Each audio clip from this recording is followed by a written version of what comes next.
নমস্কার বন্ধুরা, চলো যাই ফিরে ছোটোবেলায় তোমাদের সবাইকে স্বাগত। আমি কাকলি। আজ আমি তোমাদের শোনাবো হরিনারায়ণ চট্টোপাধ্যায়ের গল্প বানরের পাঞ্জা। লখনৌ থেকে দিল্লি, সেখান থেকে আগ্রা। মনোজ, অসীমাবু আর সরোজ তিনজন অন্তরঙ্গ বন্ধু। স্কুলের নিচু ক্লাস থেকে পাশাপাশি বসত। তারপর কলেজে এসে ছাড়াছাড়ি। মনোজ আর পড়ল না, বাপের বাসনের কারবারে ঢুকে পড়ল। অসীমাবু ডাক্তারি লাইনে গেল, আর সরোজ অধ্যাপক। ছাড়াছাড়ি মানে আগের মতন পাশাপাশি বসলো না, কিন্তু যোগাযোগ ঠিকই রইল। সপ্তাহে একদিন কি দুদিন মনোজের দোকানে কিংবা অসীমাবু অথবা সরোজের বাড়িতে ঠিকই তিনজনের দেখা হতো। একটানা ঘণ্টা তিনেক আড্ডা। তিনজনের কেউ এখনো বিয়ে করেনি, তবে সরোজের একটি মেয়ের সঙ্গে আলাপ চলছে। মেয়েটির নাম লীলা। বন্ধুরা আশা করছে শীঘ্রই একটা বিয়ের নিমন্ত্রণ পাবে। পুজোর ছুটিতে তিনজন ঠিক করলো বেরিয়ে আসবে। প্রথমে লখনৌ, তারপর দিল্লি হয়ে আগ্রা, যেখানে মুসলিম ভাস্কর্য আর স্থাপত্যের চিহ্ন আছে সেই সব জায়গা। সরোজ এসব নিয়ে গবেষণা করছে, তার কাজের সুবিধা হবে। আগ্রায় ফতেপুর সিক্রি থেকে বেরিয়েই তিন বন্ধু দাঁড়িয়ে পড়ল। গাছের তলায় দু তিনজন লোক নানান রকমের পাথরের মালা বিক্রি করছে। সরোজের খুব ইচ্ছা ছিল লীলাকে সঙ্গে আনে, কিন্তু মধ্যবিত্ত সমাজে বিয়ের আগে এভাবে ছেড়ে দেওয়ার রেওয়াজই নেই, তাই লীলার যাওয়া সম্ভব হয়নি। সরোজ মালা কেনবার জন্য লোকটার কাছে গিয়ে দাঁড়ালো।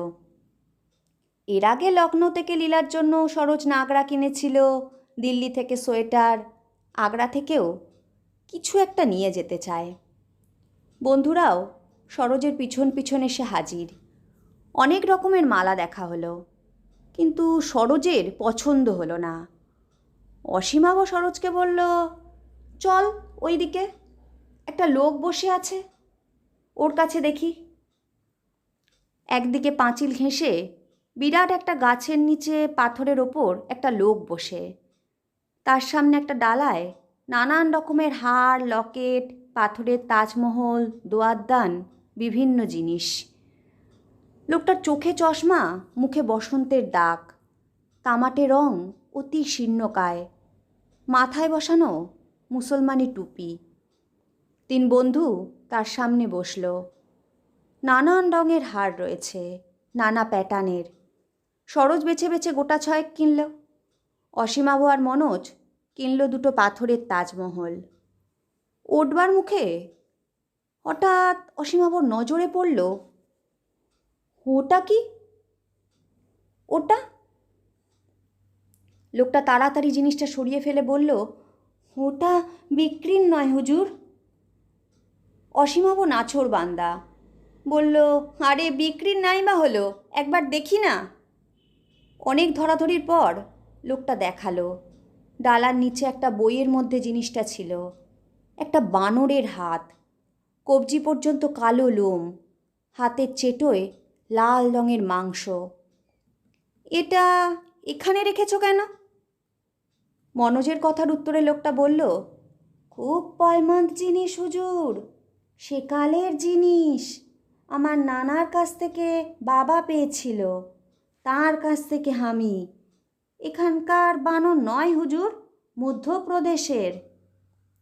মনোজ বলল, কত পেলে এটা দেবে বলো তো? পয়মন্ত কিনা আমাদের জানবার আগ্রহ নেই, নতুন ধরনের জিনিস বলে কিনতে চাই। লোকটা মাথা নিচু করে বলল, না হুজুর, এটা বেচবো না। কোনো কথা না বলে মনোজ ব্যাগ থেকে একটা 100 টাকার নোট বের করে এগিয়ে দিল। এই নাও, এটা রাখো। নোটটা দেখে লোকটার দুটো চোখ জ্বলে উঠল, তবু মুখে বলল, কিন্তু হুজুর। আর কিন্তু নয়, দিয়ে দাও। লোকটা একটু ইতস্তত করে একটা কাগজে ভালো করে বানরের পাঞ্জাটা প্যাক করে বলল, একটা কথা আছে হুজুর। কি বলো? কোনো আওরাত যেন এ পাঞ্জা না ছোঁয়। মনোজ হেসে উঠল। ঠিক আছে, সে ভয় নেই, আমি বিয়ে থা করিনি। এ পাঞ্জা আমার দোকানে রাখবো। और एक बात, কি? কোনো বাক্স বা সিন্ধুকে এটাকে রাখবেন না, বইয়ের মধ্যে রাখবেন, তবে ইংরেজি বইয়ের মধ্যে নয়। টাকা দিয়ে মনোজ পাঞ্জাটা নিয়ে এলো। রাস্তায় অসীমাবু বলল, তোর কি মাথা খারাপ? এ জিনিস কিনতে গেলি কেন? মনোজ উত্তর দিল, কত দিকে তো কত বাজে খরচ করি, দেখাই যাক না পাঞ্জার কেরামতি। আশেপাশে অনেকগুলো বাসনের দোকান হওয়াতে আমার দোকানের অবস্থা খুব ভালো নয়। কার মধ্যে কি শক্তি আছে বলা যায়। তাছাড়া আরও কথা। কি? এ তো পুরনো বানরের পাঞ্জা, সেই তুলনায় ছোট, কত লাল আর তুলতুলে হয়েছে। তুই তো ডাক্তার, বল অসীমাবু, এ কী করে সম্ভব? অসীমাবু হেসে উঠল। তোকে লোকটা যা বলেছে সবই দেখছি তুই বিশ্বাস করে বসে আছিস। মোটেই পাঞ্জাটা এত পুরনো নয়। তাছাড়া বইয়ের মধ্যে রাখতে হবে, কোনো স্ত্রীলোক ছোঁবে না, এসব যা বললে সবই ভড়ং। এ ধরনের কথা না বললে তোর মনে বিশ্বাস জন্মাবে কি করে? ব্যাস, এ সম্বন্ধে আর কথা হলো না। আগ্রা থেকে তিনজনে কলকাতায় ফিরে এলো। সপ্তাহে দিন দুয়েক যদিও তিন বন্ধুর দেখা হতো, কিন্তু বানরের পাঞ্জার কথা কেউ তুলত না, কারোর খেয়ালই হতো না। পাঞ্জাটা মনোজ তার দোকানে রাখল, একটা বাঁধানো বইয়ের মাঝখানে। আশ্চর্য কাণ্ড, মাসখানেকের মধ্যে দোকানের উন্নতির আভাস দেখা গেল। দুটো অভিজাত পরিবার বিয়ের বাসনের অর্ডার মনোজ পেল। এছাড়া উত্তরবঙ্গে এক দোকানদার বাসনের এজেন্সি নিল সারা উত্তরবঙ্গের জন্য। একদিন মনোজই কথাটা পারল। বলল, তোরা বিশ্বাস করতে চাইবি না, পাঞ্জাটায় যেন আমার উপকার হয়েছে। ও, সেই পাঞ্জাটা কীরকম? মনোজ দোকানের বিক্রির উন্নতির কথাটা বলল। অসীমাবু হাসল। বন্ধু, ওটা কাকতালীয় ব্যাপার। পাঞ্জা না এলেও এসব অর্ডার তোর আসতো। শরৎ শুধু বলল, যাক, তোর ভালো হলেই ভালো। দিন 15 পর অসীমাবু আর সরোজ দুজনেই খবরের কাগজে দেখল মনোজের দোকানে আগুন লেগে বেশ ক্ষতি হয়েছে। দুজনেই মনোজের সঙ্গে দেখা করতে গেল। মনোজের অবস্থা অবর্ণনীয়, দু চোখ লাল, ভগ্ন কণ্ঠ। বন্ধুদের দেখে বলল, আমার সর্বনাশ হয়ে গেছে ভাই। কি করে যা আগুন লাগলো ভগবান জানেন। মনে হচ্ছে আগুন যেন আমার দোকানকে শেষ করার জন্যই শুরু হয়েছিল। আশেপাশের দোকানের আঁচটুকু লাগেনি।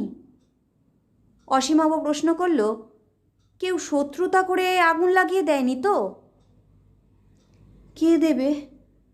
এতদিনকার দোকান, কারোর সঙ্গে তো আমার শত্রুতা নেই, কর্মচারীরাও খুশি। তবে কি তবে? মনোজ কিচ্ছু বলল না। দুই বন্ধুর মুখের দিকে চোখ ফিরিয়ে দেখল, দ্বিধাগ্রস্ত ভাব। কি হলো বল? সরোজ তাড়া দিল। বলবো, কিন্তু তোরা কি বিশ্বাস করবি? আগে বলেই দেখ। মনোজ বলতে আরম্ভ করল। রাধার মা বলে একটি ঝি আমার দোকানে ঝাঁট দেয়। দিন 5 আগে দোকানে বসে আছি। রাধার মা সেই বানরের পাঞ্জাটা হাতে করে আমার সামনে এসে দাঁড়ালো। বাবু, এটা কি দেখুন তো। পাঞ্জাটা দেখেই চমকে উঠলাম। হে কি, এটা তুমি পেলে কোথা থেকে? ওই বড় বইটার নিচে মেঝের উপর পড়েছিল। আমি তাড়াতাড়ি পাঞ্জাটা রাধার মার হাত থেকে আবার বইয়ের মধ্যে রেখে দিলাম। বুঝতে পারলাম ঠিক সেদিন থেকে সর্বনাশ শুরু হলো, কারণ স্ত্রীলোক পাঞ্জা স্পর্শ করেছে। দোকানের বিক্রি কমলো, 2-1 ভালো খদ্দের বাসনপত্র ফেরত দিয়ে গেল মনোমতো হয়নি বলে। ওপরের তাকে রাখা কিছু বাসনপত্র পাওয়া গেল না। এই নিয়ে কর্মচারীদের সন্দেহ হলো, কিন্তু কাউকে কিছু বললাম না। বুঝলাম সবই আমার অদৃষ্ট। তারপর চরম সর্বনাশ, এই অগ্নিকাণ্ড। পাঞ্জাটা এখন কোথায়? সেটা যাতে দ্বিতীয়বার না ওই মহিলা হাত দেয়, তাই বাড়িতে নিয়ে গিয়ে আমার বসবার ঘরে একটা বইয়ের মধ্যে রেখে দিয়েছি। মনোজের বর্তমান অবস্থায় পাঞ্জার ব্যাপার নিয়ে অসীমাভ আর সরোজ কোনো তর্কের অবতারণা করল না। দিন সাতেক পর অসীমাভ সরোজের বাড়ি এলো। রাত তখন 10টা। বলল, মনোজের মা ফোন করেছিলেন, কাল থেকে মনোজ নাকি বাড়ি ফেরেনি। সে কি? দোকানের লোকেরা কি বলে? তারা বলে কাল রাত 8টায় দোকানে তালা দিয়ে মনোজ রোজকার মতন বাড়ি ফিরছিল। আজ সকালে অনেক বেলা অবধি দোকান না খোলাতে দুজন কর্মচারী বাড়িতে খবর নিতে এসে মনোজের নিখোঁজ হওয়ার ব্যাপারটা শোনে। ইতিমধ্যে মনোজের মা থানায় খবর দিয়েছেন। বাড়িময় কান্নাকাটিও পড়ে গেছে। বাড়িতে তো কেবলমাত্র মনোজের মা, আর কেউ নেই। অসীমাভ আর সরোজ দুজনেই মনোজের বাড়ি গিয়ে হাজির হলো। তারা পৌঁছবার আধ ঘন্টার মধ্যে পুলিশ খবর পাঠালো একটা লাশ পাওয়া গেছে। শনাক্তকরণের জন্য মনোজের মার যাওয়ার প্রয়োজন। মনোজের মার সঙ্গে অসীমাভ আর সরোজ দুজনেই গেল। মনোজেরই লাশ। দেহে কোথাও আঘাতের চিহ্ন নেই, শুধু গলার দুপাশে 5 আঙুলের নীলচে দাগ। পুলিশ বলল, মানুষের আঙুলের দাগ বলে কিন্তু মনে হচ্ছে না। সঙ্গে সঙ্গে অসীমাভ আর সরোজের বানরের পাঞ্জার কথা মনে পড়ে গেল। মনোজের মৃত্যুর ব্যাপারে পুলিশ তোলপাড় করে ফেলল, কিন্তু হত্যাকারীর সন্ধান পেল না। একসময় সব কিছুই স্তিমিত হয়ে এলো। মনোজের দোকান আর একজন ব্যবসায়ী কিনে নিল। টাকাটা অসীমাভ আর সরোজ মনোজের মা যাতে পায় তার ব্যবস্থা করে দিল। অসীমাভ একটা হাসপাতালের ডাক্তার ছিল। হঠাৎ প্রসিদ্ধ চিকিৎসক রুদ্রপ্রসাদ সিংহ অসীমাভকে ডেকে পাঠালেন তাঁর লোটাস নার্সিংহোমে যোগ দেবার জন্য। অসীমাভ সঙ্গে সঙ্গে রাজি হয়ে গেল। 2-1 মাসের মধ্যে তার পসার খুব বেড়েও গেল। নার্সিংহোমে প্রচুর রোগীর সমাগম হতে লাগলো। সার্জারিতে অসীমাভের হাত ভালোই ছিল। সুযোগ পেয়ে হাত যশ আরও বাড়ল। সরোজ পরিহাস করে জিজ্ঞাসা করল, কি ব্যাপার, ডাক্তার রুদ্রপ্রসাদের মেয়ে আছে নাকি? অসীমাভ হেসে উত্তর দিল, একটি মেয়ে, কিন্তু বিবাহিত, বিলেতে স্বামীর কাছে থাকে। মাস কয়েকের মধ্যে অসীমাভ মোটর কিনল। কলকাতার উপকণ্ঠে বেশ কিছু জমি। তখন এত ব্যস্ত যে সরোজের সঙ্গে সপ্তাহে একবার দেখা করারও সময় করে উঠতে পারে না। এক শনিবারে বিকেলে সরোজ গিয়ে অসীমাভকে পাকড়াও করল। সবে একটা শক্ত অপারেশন সেরে অসীমাভ নিজের রুমে এসে বসেছে। সরোজ বলল, কি ব্রাদার, একেবারে ডুমুরের ফুল হয়ে গেছ?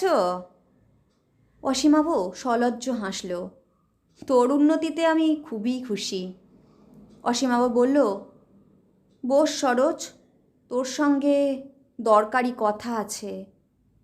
তোর মনে আছে মনোজের মার ফোন পেয়ে তার বাড়িতে গিয়েছিলাম? সেই সময় চুপি চুপি তার বসার ঘর থেকে বানরের পাঞ্জাটা নিয়ে আসি। প্রথমে উদ্দেশ্য ছিল এটা সরিয়ে নিয়ে মনোজকে বিপদমুক্ত করব। তারপর লোভ হলো, দেখি না পাঞ্জা আমাকে কি দেয়। আশ্চর্য কাণ্ড, পাঞ্জাটা আমার ঘরে আসার সঙ্গে সঙ্গে দেখছিস তো সব দিক থেকে আমার কীরকম উন্নতি হচ্ছে। সরোজ বিস্মিত কণ্ঠে প্রশ্ন করল, পাঞ্জাটা এখন তাহলে তোর কাছে? এই যে। অসীমাভ সেলফ থেকে মেডিকোর একটা বই পেড়ে পাতা খুলে দেখালো। সেই বানরের পাঞ্জা, আরও যেন জীবন্ত, আরও লোমশও মনে হলো। মাস 6 পর অসীমাভ নার্সিংহোমের ডিউটি সেরে নিজের রুমে ঢুকেই চমকে উঠল। নার্স বাসন্তী তার টেবিলের সামনে দাঁড়িয়ে, তার হাতে পাঞ্জা। অসীমাবকে দেখে বাসন্তী জিজ্ঞাসা করল, এটা কি ডক্টর সেন? আপনার বইয়ের মধ্যে ছিল? কিছুক্ষণ অসীমাব কথা বলতে পারল না। তার কপালে বিন্দু বিন্দু ঘাম জমল, বুকের স্পন্দন দ্রুততর হলো। পাঞ্জা স্ত্রীলোক স্পর্শ করেছে, তার অর্থ বিপদ ঘনিয়ে আসছে। কখন কিভাবে আসবে কে জানে। জড়ানো গলায় অসীমাব কোনো রকমে বলল, পরীক্ষা করার জন্য এটা জোগাড় করেছিলাম, দিন আমাকে। পাঞ্জাটা নিয়ে আবার সে বইয়ের মধ্যে রেখে দিল। 3 দিন পার হলো না। একটা অপারেশন করতে করতে অসীমাব মাথা ঘুরে পড়ে গেল রোগিণীর পাশে। নিজের হাতের অস্ত্র বুকে বিঁধে গেল। সঙ্গে সঙ্গে মৃত্যু। সঙ্গে যারা ছিল হৈ হৈ করে উঠল। সহকারী ডাক্তার রোগিণীর অপারেশনে মন দিলেন। অসীমাবর দেহ বাইরে আনা হলো। Coronary attack. তার কোনো স্থির প্রমাণও পাওয়া গেল না। যথাসময়ে সরোজের কানে খবর গেল। সে ভাবল কোনো রকমে পাঞ্জাটা হস্তগত করে গঙ্গা গর্ভে বিসর্জন দেবে। ও পাপ আর পৃথিবীতে বুকে রাখবে না। কিছুদিন পর সরোজ অসীমাবর রুমে গেল। সেখানে অন্য এক ডাক্তার বসছে। সরোজ বলল, অসীমাবর কাছে আমার একটা জিনিস ছিল। কি জিনিস বলুন তো? ওই মেটেরিয়া মেডিকোর মধ্যে আছে একটা বানরের পাঞ্জা। মেটেরিয়া মেডিকো খুলতেই পাঞ্জা বেরিয়ে পড়ল। এটা পেলেন কোথা থেকে? হরিদ্বারে এক সাধুর কাছ থেকে। পরীক্ষা করার জন্য অসীমাবু আমার কাছ থেকে চেয়ে এনেছিল। বানরের পাঞ্জা নিয়ে সরোজ বাড়ি এলো। ফিরতে ফিরতেই প্রতিজ্ঞা করল, এই অশুভ চিহ্ন নিশ্চিহ্ন করবেই। বাড়ি ফিরে পুরনো খবরের কাগজের গোছার মধ্যে পাঞ্জাটা রেখে দিল। 2 দিন পরে সরকারি এক কলেজ থেকে সরোজের নিয়োগপত্র এলো। এ চাকরির জন্য অনেক দিন ধরে সে চেষ্টা করছিল, হবে এমন আশা করেনি। এ চাকরির ওপর তার ভবিষ্যৎ নির্ভর করছিল। মাইনে অনেক বাড়বে, লীলাকে জীবনসঙ্গিনী করার পথে আর বাধা থাকবে না। সরোজের মনের গোপনে ক্ষীণ একটা চিন্তা ক্ষণিকের জন্য উদ্ভাসিত হয়ে উঠল। বানরের পাঞ্জার জন্য এই উন্নতি নয় তো? সঙ্গে সঙ্গে সরোজ নিজেকে ধমকালো, আর সে লোভের বশবর্তী হবে না।